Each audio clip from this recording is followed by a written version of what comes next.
दोस्तों, क्या आप जानते हैं कि प्रहलाद को उनके पिता हिरण्यकश्यपु से बचाने के बाद उनका क्या हुआ? प्रहलाद को असुरों का राजा बनाया। प्रहलाद ने कई वर्षों तक धर्म, न्याय और भक्ति के साथ शासन किया। उनका जीवन इस बात का सबसे बड़ा उदाहरण था कि भक्ति और राजधर्म दोनों को एक साथ निभाया जा सकता है। प्रहलाद ने अपने शासन काल में भगवान विष्णु के प्रति अपनी भक्ति को कभी कम नहीं होने दिया। उन्होंने हमेशा धर्म और न्याय के मार्ग का पालन किया और अपनी प्रजा को भी यही शिक्षा दी। उनके राज्य में कोई भी दुखी या गरीब नहीं था, क्योंकि उन्होंने अपनी प्रजा की सेवा को ही अपना सबसे बड़ा कर्तव्य माना। प्रहलाद ने असुरों के बीच भी नैतिकता और धार्मिकता की स्थापना की, जिससे उनका राज्य बहुत समृद्ध और शांत रहा। उनका जीवन इस बात का प्रमाण बन गया कि भक्ति और राजधर्म एक साथ चलाए जा सकते हैं। पौराणिक कथाओं के अनुसार प्रहलाद के पुत्र विरोचन थे, जिनके पुत्र बलि हुए। राजा बलि भी अपने दानवीर स्वभाव, पराक्रम और सत्यनिष्ठा के लिए जाने जाते थे। उन्होंने अपनी तपस्या और शक्ति से तीनों लोकों पर अधिकार कर लिया, जिससे इंद्र सहित सभी देवता चिंतित हो गए। जब बलि ने स्वर्ग पर भी अपना आधिपत्य स्थापित कर लिया तो देवताओं ने भगवान विष्णु से सहायता के लिए प्रार्थना की। देवताओं की पुकार सुनकर भगवान विष्णु ने वामन यानी एक बौने ब्राह्मण का रूप धारण किया। उस समय राजा बलि एक विशाल यज्ञ कर रहे थे और उन्होंने घोषणा की थी कि वे यज्ञ में आए किसी भी याचक को खाली हाथ नहीं लौटाएंगे। वामन ने बलि से भिक्षा में केवल 3 पग भूमि मांगी।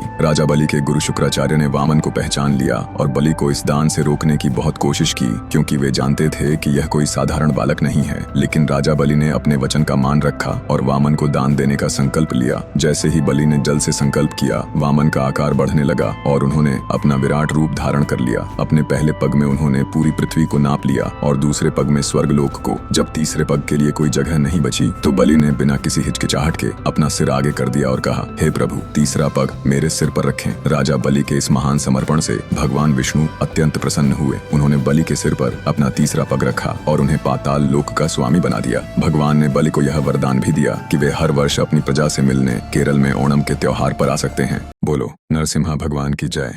आपका बहुत बहुत धन्यवाद।